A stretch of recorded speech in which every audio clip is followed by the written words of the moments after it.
Salut, le 6 avril 2019, deux thèmes pour cette vidéo, les mutilations organisées par Macron et un possible nouveau problème, un problème supplémentaire, issu de nos chances pour la France.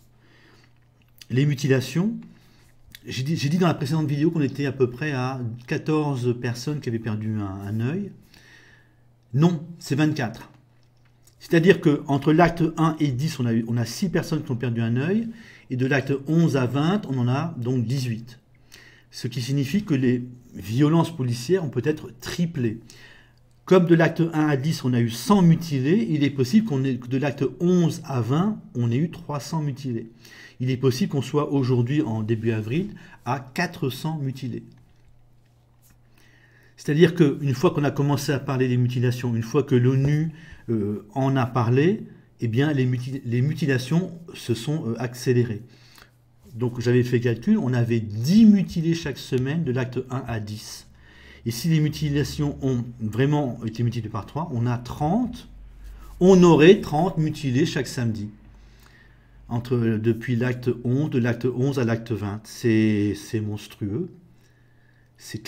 Donc on a peut-être 400 mutilés aujourd'hui au 6 avril 2019.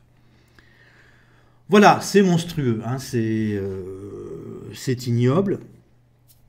Je ne sais pas, on ne peut plus vraiment parler de démocratie. Là, la gauche est devenue complètement folle. Donc, quand moi je dis la gauche, c'est le camp Macron.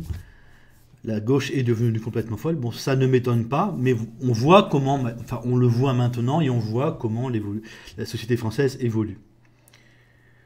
Au-delà de l'émotion et de l'écœurement, on doit réfléchir que ça va nous mener en fait à une confrontation extrêmement violente. On est parti pour se haïr entre les bobos et les ouvriers, les employés qui ne se laissent pas faire. Et comme dans toutes les régions ça bouge, y compris dans les régions gauchistes, Bretagne et Sud-Ouest, on s'achemine probablement vers quelque chose d'extrêmement violent, quelque chose d'extrêmement brutal. Je ne vois pas les Français pauvres accepter semaine après semaine 30 mutilés supplémentaires. À un moment, ça va craquer. Soit les gilets jaunes arrêtent de manifester, soit à un moment, ça va craquer et vous aurez des violences qui vont commencer, des violences réelles qui vont commencer chez les gilets jaunes. Et à ce moment-là, le camp macronien risque d'être encore plus violent et on pourrait avoir des morts. Donc en tout cas, ces mutilations, en fait, creusent continuellement le fossé entre les deux camps et nous mènent vers une violence de plus en plus grande. Le deuxième point, c'est, alors peut-être que je l'ai vu tardivement, peut-être que c'est là depuis longtemps, il me semble qu'il s'est passé quelque chose de nouveau dans le comportement d'une partie des personnes issues de l'immigration du Sud. On a eu deux affaires de délinquants morts dans leur relation à la police. Une affaire à Nantes il y a quelques mois. Un trafiquant de drogue qui a été tué par un policier, on ne sait pas. On n'a aucune preuve si le policier a tué volontairement ou pas. 3 ou 4 nuits d'émeute, bon ça on a l'habitude. Mais on a eu une marche, alors je vais vous faire la blague, une marche blanche faite par des Noirs pour défendre un beurre tué par les Bleus, un beurre qui vendait de la blanche. Donc on a eu une marche blanche faite par des Noirs en soutien donc à ce trafiquant de drogue tué par un policier. Vous avez une autre affaire à Grenoble, deux Turcs se baladaient sur un scooter ou une moto sans plaque d'immatriculation. Ils ont été pris en chasse par la police et en voulant s'enfuir, ils sont morts. Ils ont fait un accident, ils sont morts. Et vous avez eu là une manifestation, bon, 3-4 nuits d'émeute aussi à l'habitude, pour l'instant. Et vous avez eu 1500 personnes, je crois essentiellement des Turcs, qui ont défilé pour soutenir ces deux personnes. Donc on en est là. Là, pour une fois, je n'accuserai pas les Maghrébins, c'est les Noirs et c'est les Turcs. C'est des Noirs et c'est des Turcs.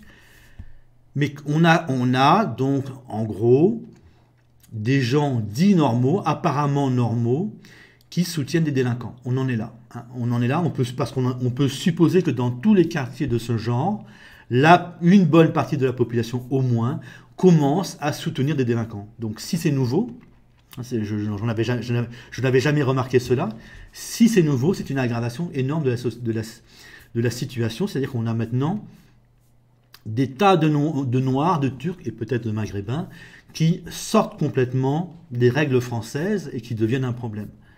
Alors je rappelle, comme ils manifestent visage découvert, quand on arrivera au pouvoir, toutes ces personnes-là seront expulsées. Mais c'est effrayant. Imaginez que dans tous les quartiers à forte composante de Noirs, de Turcs et probablement de Maghrébins, une bonne partie de la population soutient les délinquants. C'est un immense problème, je crois. C'est effrayant. Donc on a vraiment là une partie de la population qui ne respecte plus les règles de vie en commun. Hein. Je ne pense pas qu'en Turquie, on ait des Turcs qui osent manifester en soutien des délinquants. Je pense même que ça ne leur viendrait pas à l'idée. Je pense donc que tous ces Noirs et tous ces Turcs qui défilent en soutien à des délinquants morts en contact avec la police sont des gauchistes, sont gauchisés, ne font que refléter les valeurs de gauche. Mais je rappelle aux Noirs, aux Turcs et aux Maghrébins que la gauche, si elle soutient les délinquants, n'est pas délinquante. Si la gauche aime l'islam, la gauche n'est pas musulmane et elle défend des valeurs totalement incompatibles avec l'islam. La gauche fait du racisme anti-blanc, mais pas quand il y a des Noirs et des Maghrébins autour. Donc la gauche vous dit certaines choses, vous dit de faire certaines choses, vous n'êtes pas obligé de suivre. Quand la gauche défend les délinquants, vous n'êtes pas obligé de suivre. Hein, ce que vous faites là, ce que ces gens ont fait là-bas, c'est gravissime. En tout cas, nous pouvons considérer qu'une bonne partie des Noirs et des Turcs pose problème. Maintenant, on peut le dire. Donc il faut vraiment vous calmer. Si vous êtes un petit merdeux au fin fond de sa banlieue là-bas, qui est prêt à défiler pour soutenir des délinquants, vous serez expulsé. Donc il faut bien comprendre que ça n'est pas bien, qu'aucune société au monde ne peut fonctionner en soutenant ces délinquants, qu'un jour nous irons soit à la catastrophe, soit à l'expulsion ou plus de tous ces gens qui posent problème, hein, les délinquants, les soutiens aux délinquants maintenant, les racistes et les musulmans qui exagèrent. Toutes ces personnes-là vont être expulsées ou plus si c'est nécessaire. Il faut vraiment vous l'intégriez. Donc si vous êtes noir ou maghrébin, je vous conseille, ou turc, je vous conseille vivement de quitter maintenant ces quartiers-là, si vous avez choisi la France, parce que on va commencer à vous haïr de plus en plus si on voit que ce genre de manifestation devient courant. Hein, devient courant ou devient courante, devient courant. Faites attention, la situation là s'est encore aggravée d'un pas. On n'a pas des gens extrêmement violents, mais on a beaucoup de gens apparemment qui soutiennent des délinquants. C'est ça le nouveau. À mon avis, c'est très très grave.